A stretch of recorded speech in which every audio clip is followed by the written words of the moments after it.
Go. Hi, everyone. I always feel so nervous doing that now. Oh, I don't know why. Actually, there's no reason for this to happen. I mean, No.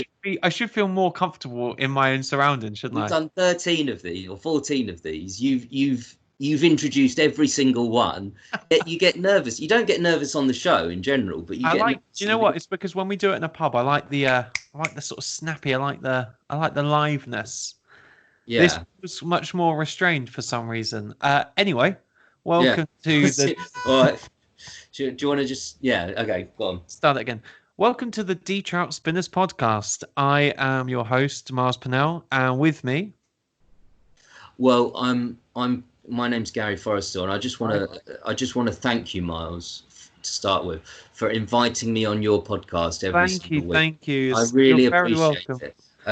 It's something you met the bill. You fit the bill. There were treasure- numerous other people there for the job. No, I treasure it. I hopefully I can live up to your expectations as a guest. And cheers. Thanks very much. This is like that bit in The Office when they're going, if we're looking for a role model, someone in this sort of work vicinity, who would you? My dad. No, yeah. If we didn't, let's say your parents are red. Yeah, but no. Let me just say, that was a joke. This is a joint podcast. It's Gary and Miles podcast, D Trout Spinners, and this is basically a pod. If this is your first one listening, unlikely because everyone goes to the Dickie Anderson episode. But if this is your first one, this is a retrospective love letter to the Ricky Gervais show that aired on XFM between 2002 and 2004. Why don't you marry them then? Yeah, why don't you marry them? We've got quite a lot to get through today, actually. Well, it was there's quite a lot that went on during the show, wasn't there? Like the XFM show that we're reviewing. We're reviewing, I think, episode 14 of series 2 today. That's right. But before that, I said this to you off air, and you said, "Oh, say that on air," so I will. Like I said, I asked you the question. I said, "Do you feel much better now that the weather's shit?" And you said, "Yeah." And your girlfriend said, "Yeah." I think it feels a lot better, doesn't it? It feels horrible when it's so sunny. I think there's obviously a bit of that, but also you don't feel guilty about not going outside, and there's something intrinsically comforting about the sound of rain on a glass pane, and also it's cold outside, it's warm inside. I don't know, it's like a little nest, isn't it? You know? And it just basically it makes you feel less bad about being stuck inside. It makes me feel less bad.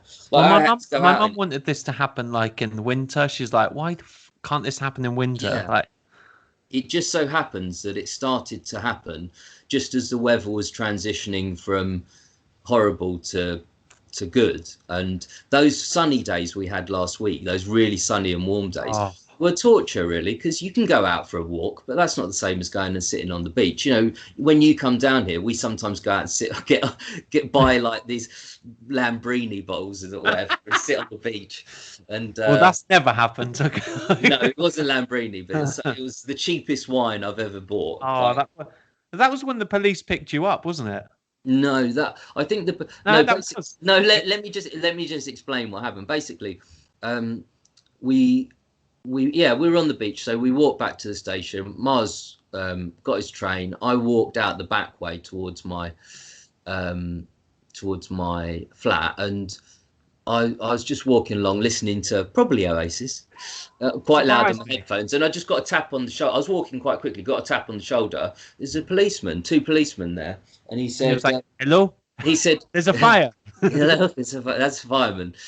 He said, we've had reports that there was some antisocial behaviour from a group of youths, and he said someone gave a description that was similar to you, and he looked at me and said, "To be honest," and I said, "Of course not. No, I wasn't doing anything." It's weird when the I love you. No, I love you, marry me. But no, I was like, no, I honestly, I said, and I was being very gentle. They could tell, like I was, of course. And he said, he said, "Look, I believe you." And he said, "To be honest," they said it was a group of youths, and you're clearly not a youth. Like you're clearly like I was a bit disappointed at that because I could have been at least looking about 25, but no, he's like, you're obviously not a youth. And he took my address and he said, if we need to get in touch with you, we'll get in touch. But that was I 2 also years feel, ago. but also broadly, every man kind of does look the same. Short hair, light Well, bit of it stubble. was what I was wearing. It was the colour of the top that I was wearing. So Yeah, but even then, what most men wear, most guys wear just like jeans and a top. It could be any no, bloke no, with a jeans and a top. I know. But I have, maybe sitting on the beach with you was antisocial. But other than that, I was not engaging in antisocial. It was a group of yous. It often happens at Brighton Station, but I've never been stopped by the police before. But yeah, that's my criminal streak. Wow. Revealed. Put that on the front page, on the front of the Apple podcast, like Gary the truth. That will look really good against the 3-star review we had as well. Oh yeah, Mars not stopped going on about this 3-star review. Yeah, we got a 3-star review. It was. I'm joking though. By the way, I'm over it. I'm genuinely over it. You don't have to face bloody FLJS every week. I mean, I'm going. Don't worry about him. No, I'm not worried about it. He said, I'll just read this out now. He said, this was in reply to last week's episode. Great one, maybe the best episode yet. Gay Gaz being a bit tipsy definitely helped your show, Miles. So thanks very much, FLJS. He loves me. He does, and we've got more of him coming up in our regular feature, XFM in the community, coming up soon. Okay. But there are other listeners. I want to say it's not just FLJS, but I just want to say, in all seriousness, I think FLJS and I we banter between each other quite a bit, particularly him bantering towards me, but I really appreciate him as a listener. He's a good listener, and he actually makes interesting comments. So yeah, you can still call me a CUNT FLJS. That's okay. We've got that relationship. I don't think that was ever in question. Yeah, no. People will do whatever they want to do, Gary. No, but I'm absolutely fine. I can still interact with them. Yeah, do it. But... Yeah, I am. I've done it. See you later. Okay, so basically, we're gonna. So you said what were you gonna say? Because we should get to the show soon, and then we can kind of deviate from there. Oh no, I was gonna say. Oh no, I was gonna get on with it. Oh, okay. All right. Stop me mid-flow. Ladies and gentlemen, we're so in sync. We can read each other's minds, or maybe we can't. But This week, it is Season 2, Episode 14, 16th of November, 2002. Gary, what were you doing? 16th of November, 2002. I was in Birmingham Uni, mate. I was went to study sociology. I would have been and it was. I'll tell you, it was torture. I left after a term, but I was actually. I couldn't get there's rooms in halls, so most people go to halls. Yeah. I couldn't get a single room, so I was sharing a room with a random guy who I didn't know. And you know how I feel about I can't rooms. Even imagine, even then, when you were more, were more flexible and lenient. Like, I can't. I was. It was horrible, so I left anyway. But that's what I was doing on this day this episode aired. Well, what Ricky and Steve and Karl were doing is MTV offered Karl the opportunity to record a screen test, but he was reluctant. Karl interviews a woman who claims to have a ghost living in her house, and his mum sends in her Rockbusters. If you haven't listened to the show already, do check in with us after, but I'll put a link into the description where you can go to Podrot and you can listen to this episode and then come back to us after. There's also all of the shows on there. So if you haven't listened to the XFM shows before, do go over to there. And there's also so much cool archive stuff there, like Adam and Joe. There's even like the Steve show from Six Music, which I've never ever listened to. Is this the Podrot? Yeah. Is this on Pod? Yeah, the Podrot. So we've got a little collaboration sort of thing with Podrot. I mean, we're going to plug his site. As you say, it's brilliant. It's got every single show there, and he will post a link to our show on the bottom of the show's that he's posted, won't he? Smooth, And that's smooth, smooth. baby. Well, yeah. Well, oh yeah, you can talk. You're always tripping over your words. I'm just trying to think of the best way to construct that sentence. But basically, Podrock, go to Podrock. It's great. I didn't know it had the Steve episodes. I didn't know it had Adam and Joe on there. I thought it was just Ricky Gervais show. But Well, now you do. Podrock is something like 7 or 8 in the comedy charts, or so it's doing really well. What are your? So yeah, now that you've listened to that episode, my initial reactions, I think it was a good episode. There was a couple of bits that I wasn't as keen on. I mean, the boxing chat returns. We spoke about this a couple of episodes ago. There's quite a bit of boxing chat at the beginning, so I don't think it gets off to the best start. It's okay, the boxing chat. It's just not something I would constantly listen to. It's something I tend to skip when I'm just listening. But other than that, the educating Ricky, brilliant. That's I genuinely think this is my favourite. Yeah, it's one of the... because it's just doing the quotes for this. You know, we normally do 5 quotes each. I've got 10, and that was hard. Yeah, I've got a lot. But it's not just that. There was I love the interaction about the removal guy. I just love that. There's a lot of parts of this episode I love. I wouldn't say it's my absolute favorite episode because, as I say, it's got some bits that I would call quite a bit pedestrian. The boxing chat at the beginning, bit of filler, but in general, this is up there with the great shows. It's a show that actually, if you're listening to this and then you're going to go and listen to the show, don't give up on it, because it's a show that actually gets better and better as it goes on right to the end. And I really enjoyed it. I think it's got a really strong start, particularly when they're talking about getting Karl in for a screen test and hearing his reticence, and then the dad, his dad going, he looked like a right twat when he's watching him do Little Donkey. Yeah, let me just revise what I said then. I think that it's not that everything at the start is bad and then it gets brilliant. It's just that it's a slower start, because there are good bits, but then they go to the boxing chat and then they kind of get to really good stuff. But I love that. And I would say one thing I think is that Karl's absolutely right at the beginning. It does ruin radio to have someone filming you, even if you're not going to, like, if someone was filming us now, it would change how we speak and interact. And Karl's right there. Like, Ricky's like, it changes. Karl's saying it changes. It ruins radio, and it does. I think it does ruin radio. So I was reading this article, and it was all about, obviously everyone's doing like Zoom chats now because of the lockdown, and it was saying how it's actually like quite exhausting to do a Zoom chat, because how much is it? It's like 70% of what we communicate is in our body language. But when you're using, like, if it's just a Zoom call, for instance, you're really having to like think so hard about what you say and how you say it, purely through in a verbal manner, rather than, you know, well, people can see you. They can see you, can't they? So it's no, but this was talking about just a call, you know, just a pure call, but it's not the same anyway. No, and it does ruin radio. And actually, there's a bit on this episode that I quite like. It's not for being funny, but it just shows the complexity of Ricky.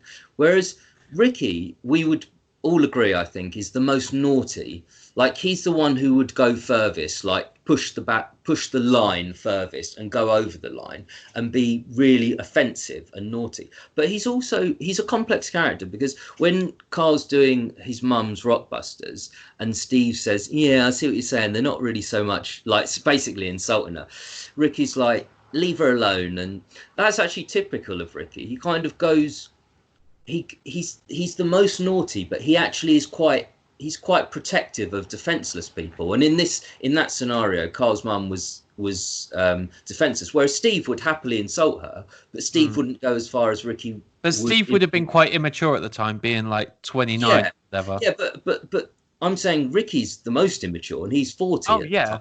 You know, but have you ever heard?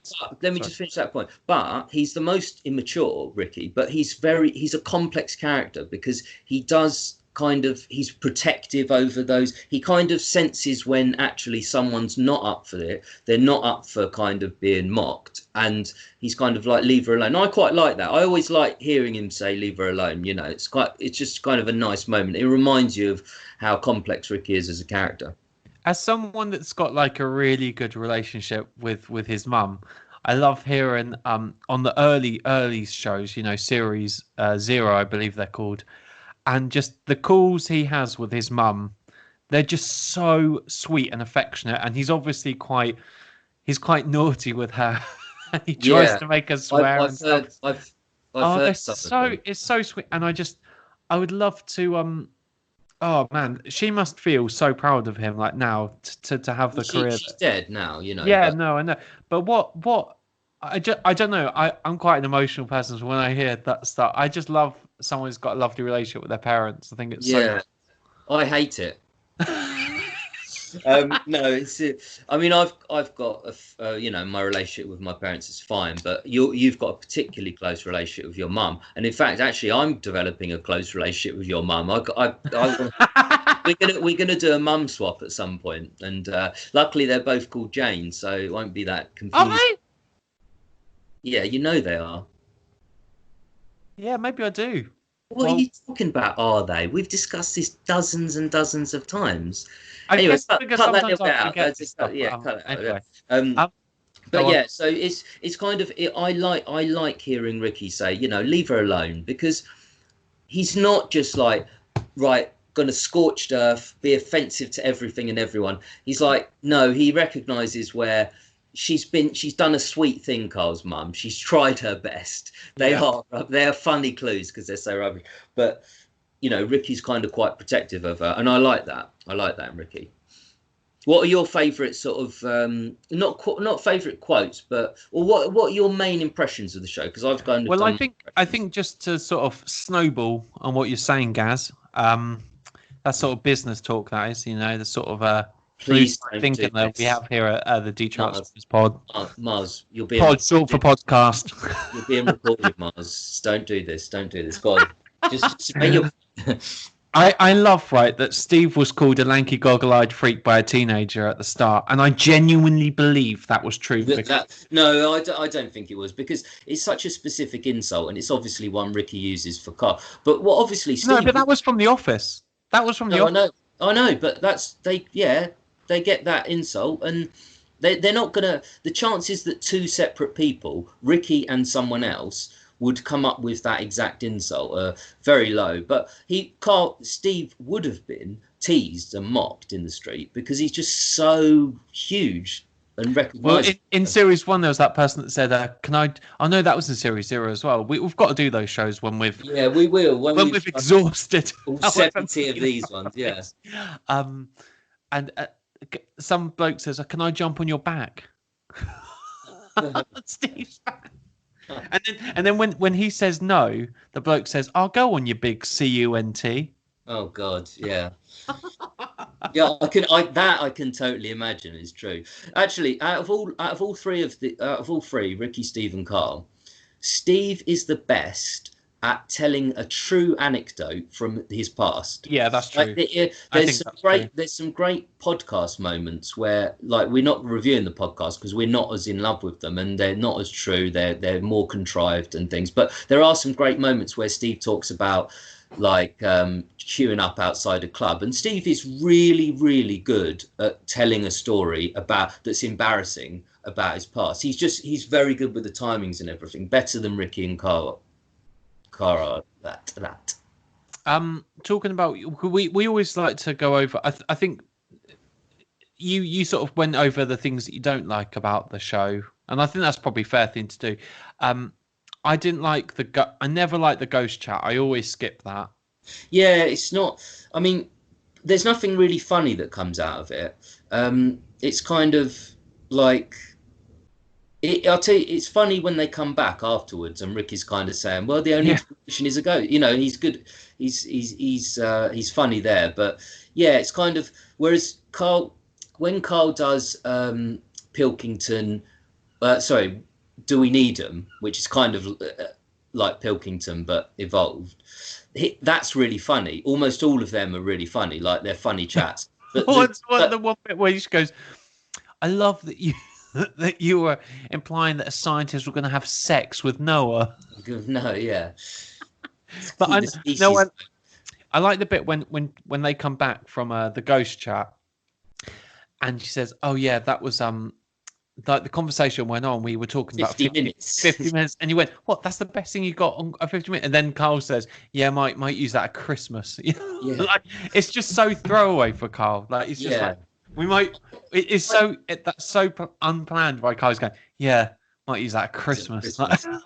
But they never did they? And I was quite interested to hear it, because I wanted to hear the really dark part of the chat. But I actually don't believe, Carl. I don't believe that they talked for 50 minutes. I think it went on a bit longer than they talked about, but I don't think it went on that long. But it's just not that entertaining, because the woman who he's interviewing, very sincere, and she obviously believes it, but she's kind of like, she's just quite serious. She like, put it this way, we don't believe that there was ghosts. I think I can talk for you when I say neither of us believe that she had ghosts, and I'm with Ricky on that. His kind of approach to things. Do you know what though? I don't believe in ghosts, but I don't think I do anyway. But there are cases where I'm scared to go into, like, if someone said, "Do you want to go into a haunted house?" I remember when we were. When I was growing up in Ipswich, and there was which is in Suffolk in the UK, if anyone doesn't know, that's kind of like a little country town, and across the road from us was like this haunted house, or like everyone kind of thought it was haunted, and I was kind of friends with everyone in the street, well, friends with a few of the people in the street, and we'd kind of like dare each other to look through the letterbox just to see what had changed. And one time, I think when you're younger, you sort of believe things, and someone has said, "Oh yeah, the wallpaper changes," or what, the wallpaper came off, and we'd like look through this sort of door flap. Letterbox. Yeah. Letterbox. But of course, when you're children, as a child, of course, I wouldn't have gone into a haunted house, or in quotes, haunted house. But I think now I wouldn't have a problem doing that. But of course, there's, you know, if I watch I don't really watch many films, but if I watch, what's the film where it's all on like CCTV camera, and it's like Normal Activity. Yeah, but the one that's actually good. Like, Blair Witch Project. Yeah. I can't remember which one it is, but it's a very high box office grossing film. That after watching a few clips of that, and then late at night and kind of going to bed, I did feel a bit like spooked out, like oh, you know. But I don't, you know. Deep the worst time of that for me was I was at a friend's house, and we were watching Hostel, and there's a bit where someone's eye come out. As Karl would say, someone's eye come out. It went long. And they cut like the sort of sinew or nerve that's holding the eye to the eye socket, and it's disgusting. That's just gross, rather than but it's torture porn. It's like one of those films, and then I had to walk home, genuinely freaked out. Yeah, no, Even though obviously some bloke wasn't going to jump out and cut my eye out, I was like, I can't do this. But a good horror film, if anyone does want one, I would, and a good ghost story is The Others with Nicole Kidman. I'm a bit of a film buff, so if you ever need any lockdown film tips, if you ever need any from me as well, I can give some tips as Gary well. Can give you tips on what Oasis tracks. Films, no. Mars is his degree was basically film. He taught media. He's watches of films all the time. It's one of the reasons I think we get, because Miles and I, we're very similar in a lot of ways, but we're very different, aren't we, in some ways? That's true. I don't watch films at all. My mum actually sent me The Joker because she really wanted me to watch it. I watched the first 5 or 10 minutes, and I still haven't watched it. It's about 4 weeks. How can you watch the first 5 minutes of anything? I don't know, but why?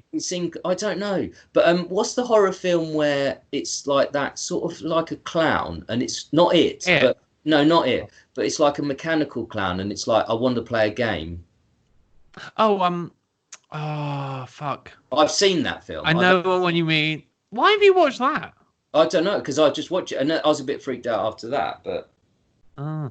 What I did wonder, on the subject of ghosts and like sort of supernatural mumbo jumbo and stuff, yeah, what is homeopathy?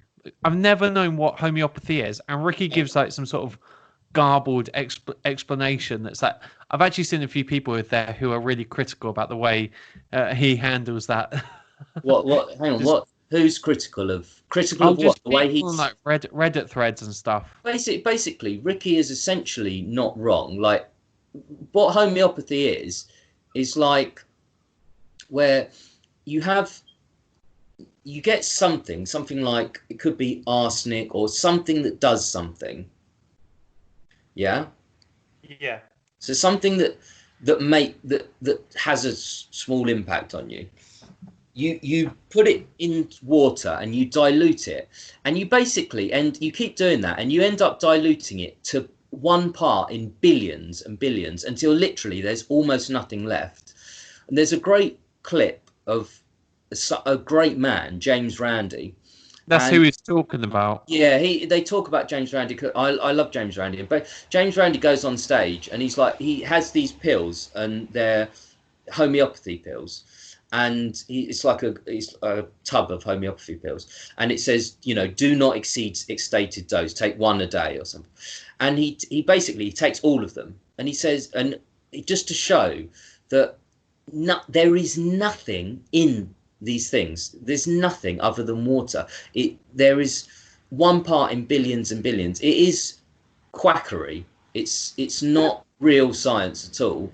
Ricky is right to be like, Ricky's explanation wasn't perfect, and mine certainly isn't perfect either. But if you have a homeopathy cure, it will do nothing. It will do nothing. The only thing it will do is a placebo. It often works. Yeah, but what is the point of homeopathy then? Like, why? I don't know why people believe in it. It's obviously got something like, it's got a lot of pull over people because it's very popular. Is the idea though that you kind of, in the similar way to like penicillin or like a vaccine, you take like a sort of the dead cells, and the idea is that your immune system kills it. Is the general thought to improve the immune system? As far as I know, the general idea is kind of that. But with penicillin, obviously, and you're not comparing penicillin to homeopathy, because penicillin is real, it does something. Yeah, no, I know.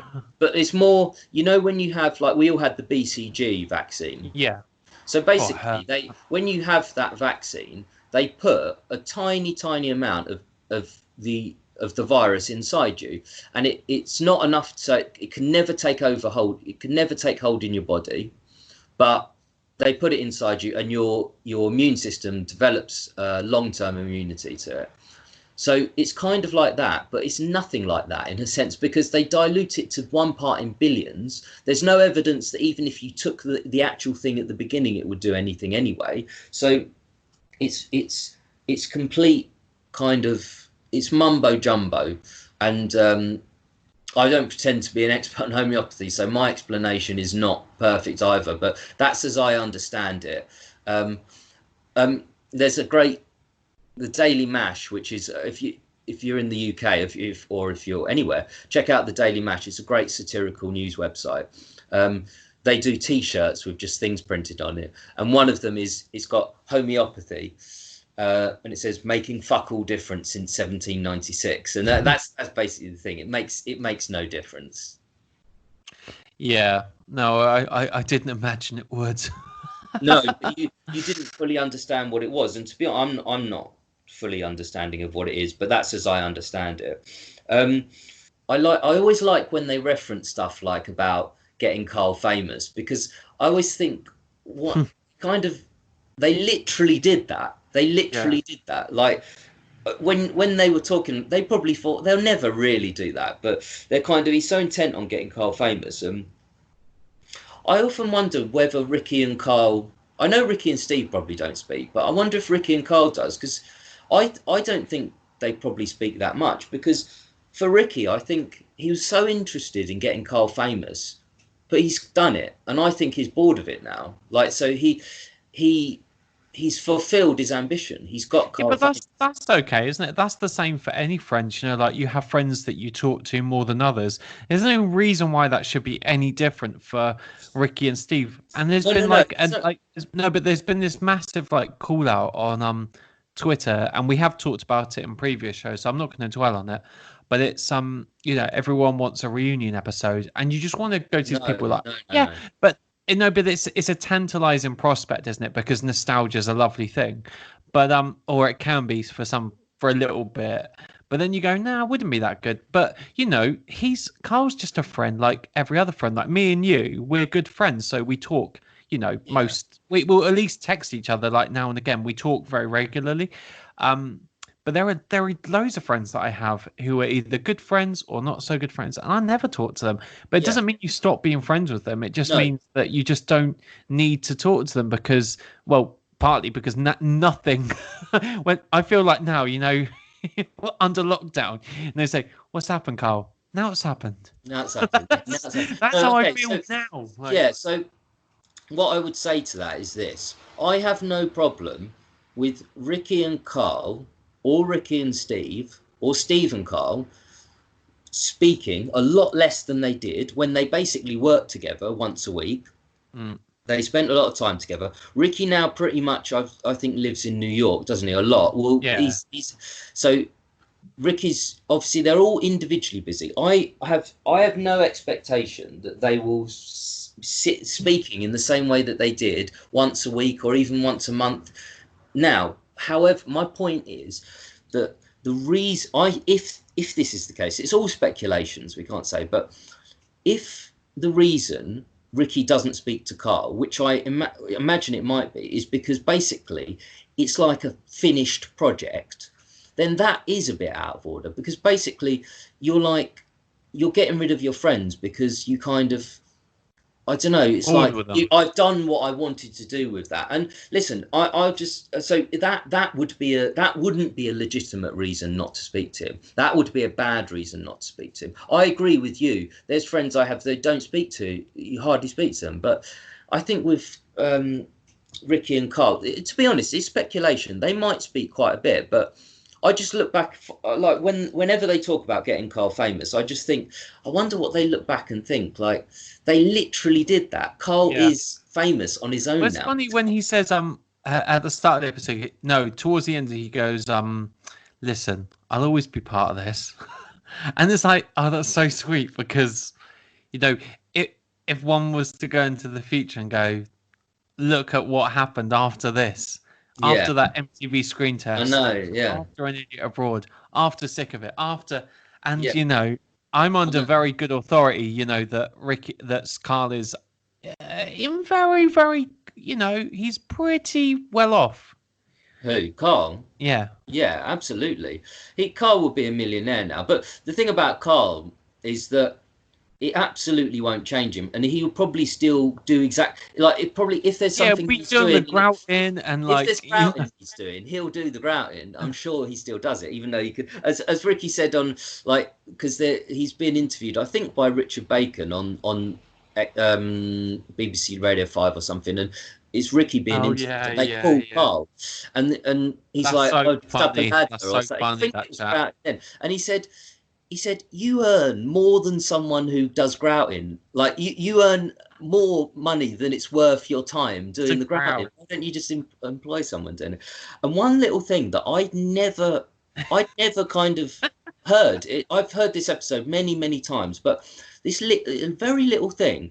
Do you know that interview? Or basically, when Ricky's talking about, do you want to be a guest on Pilkington? Basically, and he's saying, if you're really weird, if you're odd, if there's something wrong with you. I know what you're going to say. One thing he says, if you think you're going to live forever. I never caught on to that. But what was interesting is, a few years later, Karl, and I think Ricky set it up, Karl did interview a guy who thinks he's going to live forever. And you've seen that interview, haven't you? That was like, I think it was an extra on the Fame or the Politics. No, it wasn't Politics. It would have been like the Fame or the Science. Ricky must have been aware of that guy, probably aware of course. Aware of him before, and then but it's just funny. Anyway, that was just a little point, but that's a nice bit of trivia, and I think people will appreciate that. On the subject of fame, Gary, at the start they ask, what look would you try to cultivate on TV, and and he goes, I'll probably wear like bother that charcoal. I'd say it's the ink colour, and then anorak, and you go dressed for a jumble sale. Yeah. What look would you try to cultivate on television? If I was on TV, well, to be honest, I think it'll be quite plain. I just because I never, it would just be basically my look on TV would be very much like I look when I'm around, pottering around my flat. It would just be the same. I mean, if Miles now was to be, if basically Miles and I were like, Channel 4 approached us and said, we want to do a 5-minute interview with you. Miles would get the most expensive haircut, manicure his moustache perfectly. He would literally go out and buy a whole new wardrobe. I would go in my grey t-shirt. I'd do my hair a bit. I'd do my hair. Would you? Yeah, I'd do my hair a bit. But just on that, actually, because this is an idea. We don't know if we're going to do this yet. But if listeners are interested in seeing what we look like, we might do Twitch. Yeah, we might do a live stream of a show on Twitch. So get ready for that. But Gary, I'll be honest with you. I did actually do a poll on Twitter, and they said no. No, and 10 people said yes. Okay. So that's 10 people, mate, and the people have spoken. Okay, but yeah, you don't like. It's fine to get like. Imagine if that guy who didn't like the show kind of comes up. It's horrible to read the messages as you're doing it live, like. But so we might get haters. That's what I'm saying. My point is we might get haters. But yeah, we should. So let's come to some of our favourite quotes. I think because there's quite a few. I wouldn't mind doing having a little break first. Oh yeah, let's have a break. All right. See you in a bit, guys. I've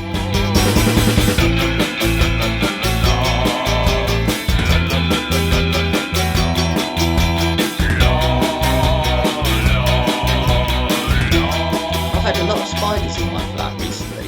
Have you? No. Any listeners? Is this the thing for you, or? No, it's not. Well, it wasn't, but there's a lot of spiders.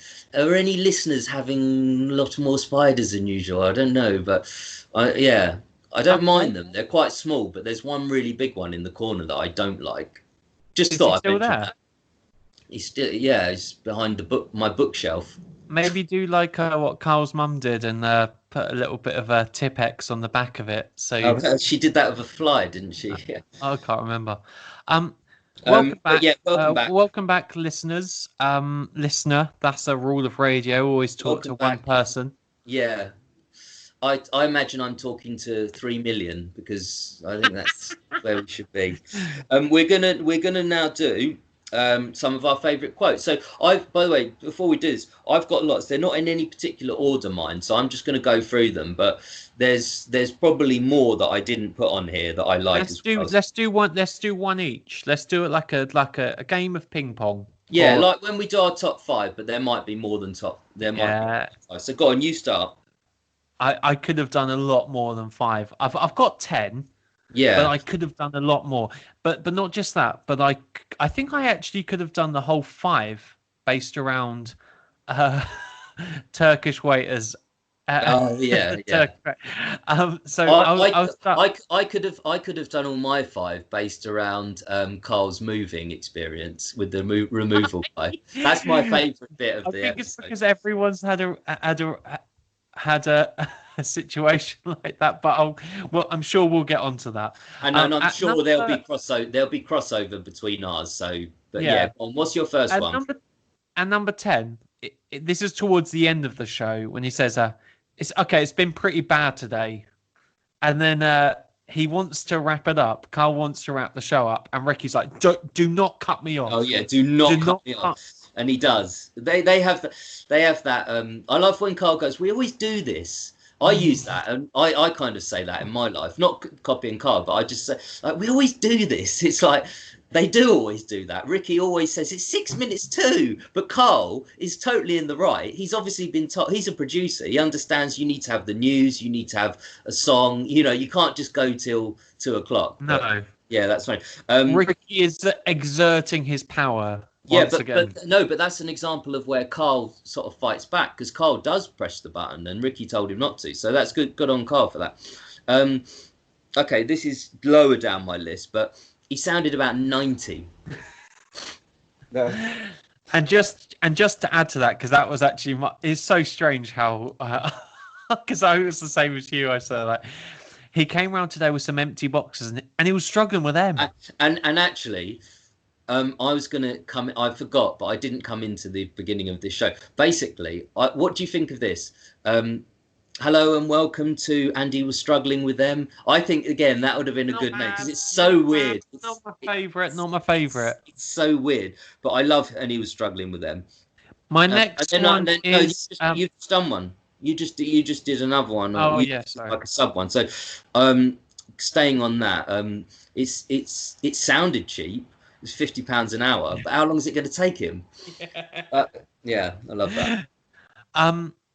This is when Karl's talking about giving away the sofa that he's paid for. Which imagine that on a radio station, he's got £100 from some person to bring a plum covered futon. But go on, dude. And he said, I mean, they brought the old family around, which was odd. Yeah, that was literally going to be my next one as well, because I love that. Because it's just the impact that has on Ricky and Ricky's laugh after, because it is odd, like, to bring the whole family down. This is one, basically, Mars and I we don't do it so much anymore because we're almost doing these shows, not at all professionally, but we're doing these shows like as a podcast. So we do it much less than we used to, but we used to text each other random quotes from the show, completely random. And yesterday you did text me, they're not monkeys, they're lizards. So I'm going to do that one. I know that was one of yours, but I love that. Mrs. Matthews said I'd never be a high flyer is a classic. How wrong was she? Is classic. This is one let me just find it. It's not radio. Come on. All right. Yeah, it's not radio. So you can cut. You're silent all the time, and you cut it out. That was a joke from the show. Oh, okay. Sorry. Your wallpaper and your tiles and everything just fall down. I love that because how Ricky's voice. He does that thing where he kind of trips over his own words deliberately. Yeah. Ricky slurs. Like everything just falls down. Hair juice as well. Like what? The only reason that line is funny, by the way, is because of the preceding chat. So you'd need to know that. But I'm assuming our listeners do know that chat. But that's one of my favourites. Go on. Let's run through a few. Okay, cool. Now we're in the top 5. So at number 5, I teased you with it before. Are you going to get it out again? Are you going to get it? Yeah. That's so sharp. Very witty. And then he does it again. He goes, I'm always trying to get you to open your, and then he goes, legs. Yeah. That's so sharp. He's so, I love that thing of I'll get in on that story now. Yeah, absolutely. I like, do they? That's worth knowing. Yeah. When Steve, Carl's saying women know when. Know what they do when they like you. Do they? Yeah. That's worth knowing. Go on. And number 4, I apologise for this week. I haven't got a lot out of it. Yeah. You love. I've noticed about you. You love when they have those sort of quotes. Like I'd never put that in my top 5 quotes. It's not bad. It's not unfunny, but it's. You love it. You love that, don't you? I think as someone that is like an aspiring, radio producer, or certainly who wanted to be one, I like a sneak behind the curtain, and I think if anything, podcasting is a sneak behind the curtain, because I love these talks about the production behind that stuff. We've always subscribed, like when we did our hospital radio show, and it wasn't. I'm not saying go on about it. No. But I just because it's like we loved the XFM shows, and we kind of bonded over them and The Office. And I always said to Mars at the beginning, and Mars hadn't heard the XFM shows at that time.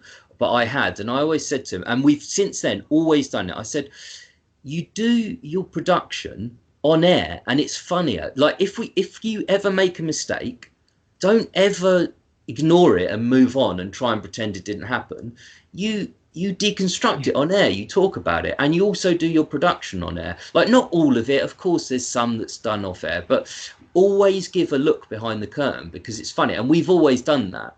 And that's what I'm doing right now with this statement as well. But meta. Yeah, I like it. So I've got Karl, look at me. Did he say that? Yeah. I love that. Like, because he beans in his ear. And just to add to that, which was at my number 3, bizarrely, he says, or did he go back with a 350? Yeah, that's a funny chat. I think. Go on, you do your next one. Okay, so we're now at number 2. He put one out of his eye. Oh yeah, that's good. And I just like that silent Karl, silence of resignation. You know, he does it all the time. He just goes, yeah. Like he guessed what I was up to. Yeah. Very funny. And what's your number 1? So my number 1 of this episode was, were they low tables? Were they low tables? Yeah, that's good. But to be honest with you, I could have put in any quote from. I'm a sucker for a surreal scenario, and just the thought of Karl and his girlfriend Suzanne just in a Turkish restaurant in Turkey, surrounded by dwarf waiters, is, as someone that learns quite visually, that's a hilarious. It is, particularly because they're not just, and I totally believe the story, but some stories Karl tells I don't believe, but that one I do. I can totally believe there's a hotel that has just where you have circumcisions done in the kitchen.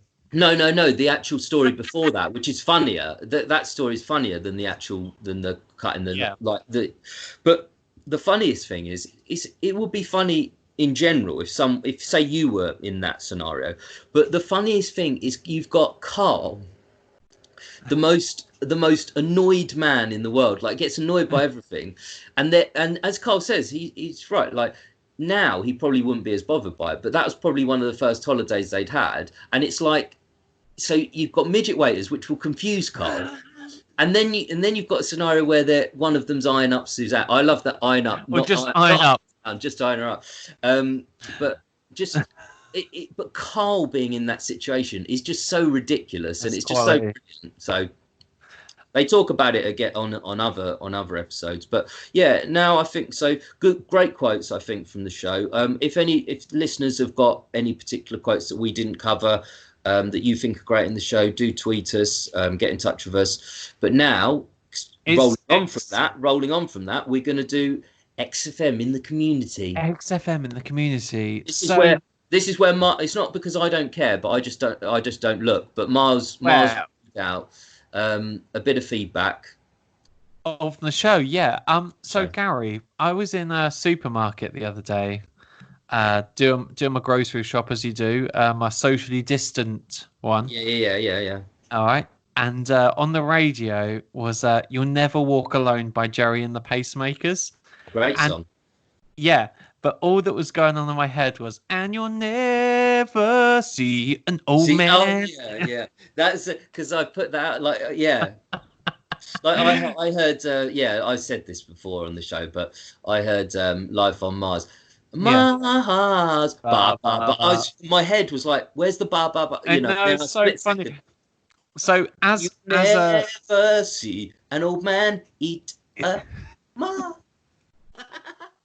So, adding on to that, I asked Twitter listeners the worst or most inappropriate public places you've been caught laughing out loud whilst listening to the shows. And FLJS, he's been in touch again. Oh yeah. And FLJS, when are you coming round for dinner? got some salmon.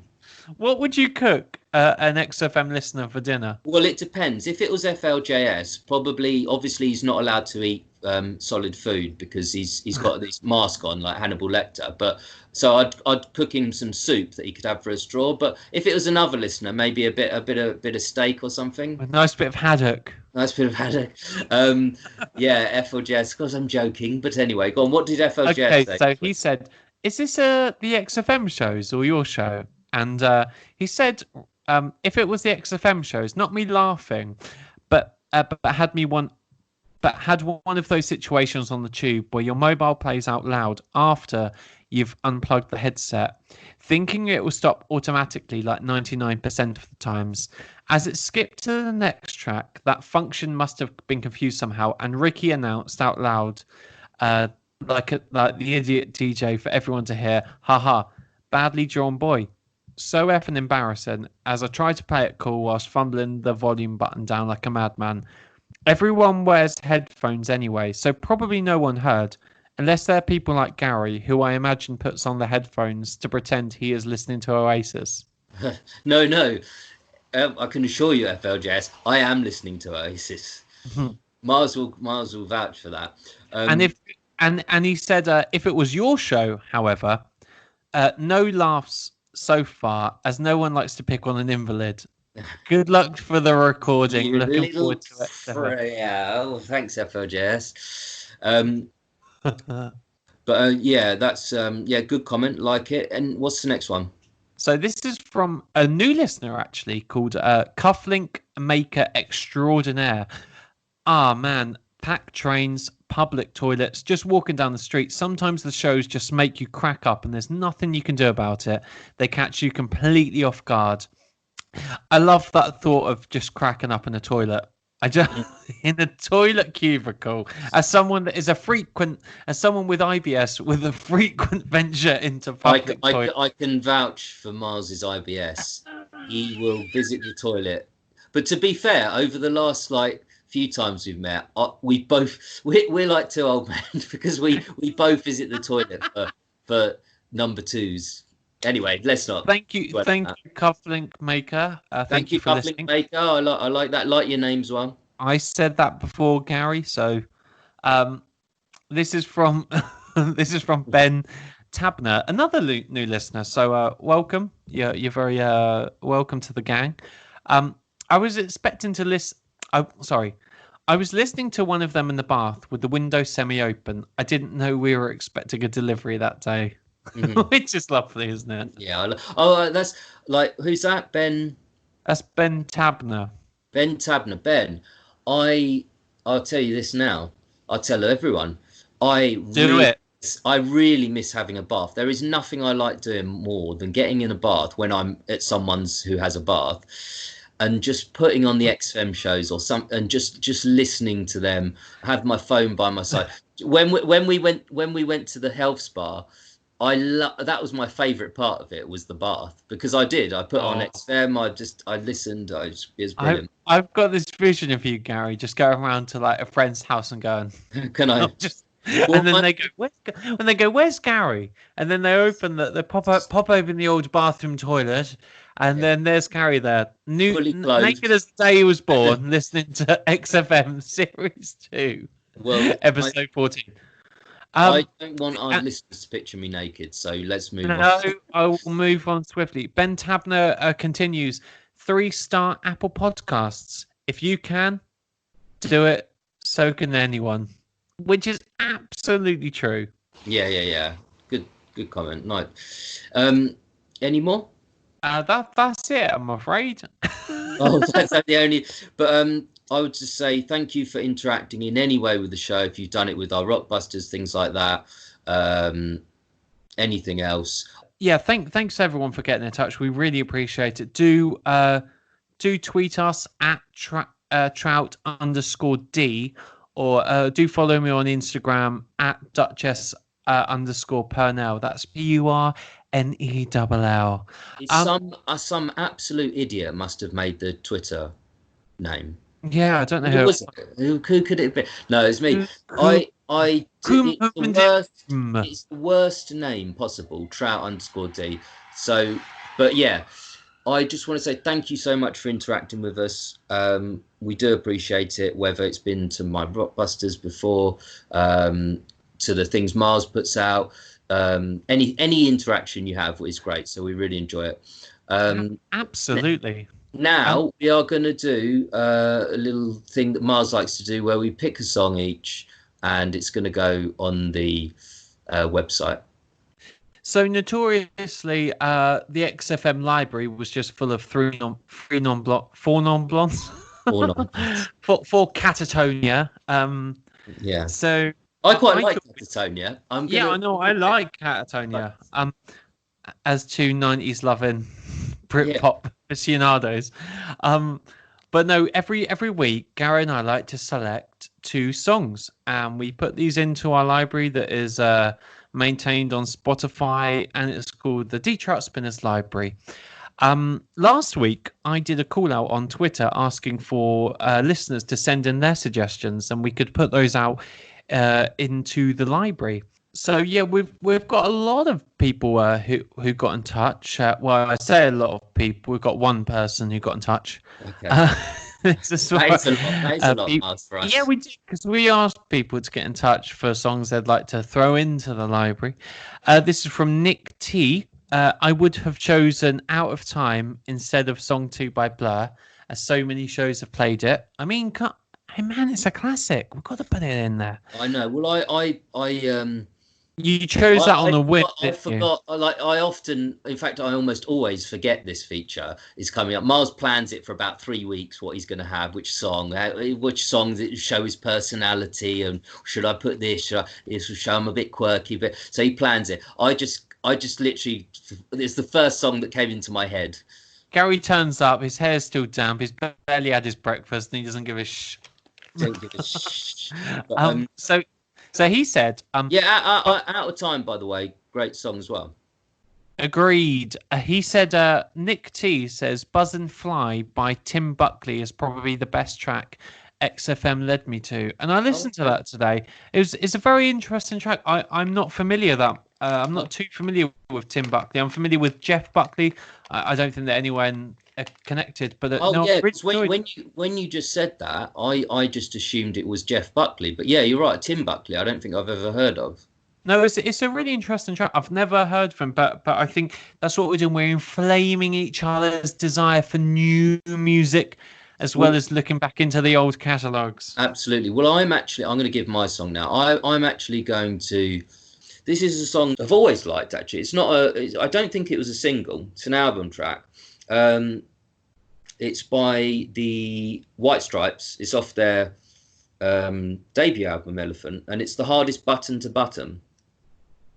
It's a good song. I love the White Stripes. Yeah. I don't know if it was a single, but I really like that song. What's your song? My song is Gary, as you well know, something Gary and I have been working on for ages. We obviously write outside of doing this podcast, alongside our jobs and student life. But we're basically writing a sitcom, and the intro track that I think we're imagining is this song called "Make Your Own Kind of Music" by Cass Elliot from. No, can I just say it's the outro, not the intro. Okay, cool. This is from the Mamas and from Cass Elliot from the Mamas and Papas, and it's called "Make Your Own Kind of Music." And I think under these sort of lockdown measures, it's just such a wonderful song. Like, it's a feel-good song. It's got a lovely sentiment to it. It kind of adds to the feeling of our sitcom and the kind of thing. And incidentally, if you do want to learn more about the work that Gary and I do outside of the Trout Spinners, then do listen to Dutch or Otherwise, which we put out periodically. Yeah, but I love that track, and I actually introduced you to it because I hadn't heard it, and then I suddenly heard it on an advert, but it was recorded by a modern artist, Paloma Faith. I looked out Paloma Faith, which was good, and I thought, oh, that's an amazing track. Then I heard Cass Elliott's version; it was even better. But it just instantly, from the moment I played you that song, we were both of us were absolutely certain that if we wrote something, we hadn't written it at that stage, but we'd written something we hadn't fully written it, but we were convinced that absolutely would form part of the show, because it's just such a beautiful song. And the sentiment is, do as you want to do, make your own kind of music. Don't worry about what other people think of you. Do stand up comedy. It's kind of pertinent in our own lives and pertinent to other people's lives, I think. So I love that song, and it's weird. I was almost going to put that in, and then I changed my mind at the last minute. It's really strange that. And then you put it in and said all the sort of things I was thinking of saying. But anyway, no one will ever know what happened. But Gary, I did ask you to ask Paul, your father. Yeah. There's no. I'll be honest with you. With a slim turnout. No, yeah. So it's fine. Doesn't matter. I don't know what I'm saying is, but my mum luckily stepped in at the last minute, and she had a song choice, and we are going to put in "Starman" by David Bowie. Okay, she's a huge Bowie fan. Therefore, you're a huge Bowie fan because you were raised by her. I love a lot of your mum's taste. She's got a great taste in comedy and a great taste in music. So, yeah. But except she doesn't really like Oasis, so she hates Liam Gallagher. So she did watch the Supersonic documentary, which is also really great. Yeah, but anyway, so I think that is it. Now, this has been the Trout. We've been reviewing episode 14, of the Ricky Gervais show. On XFM. Next week we will be doing the next show, episode 15. Tune in for that. And it's been good. I've enjoyed it.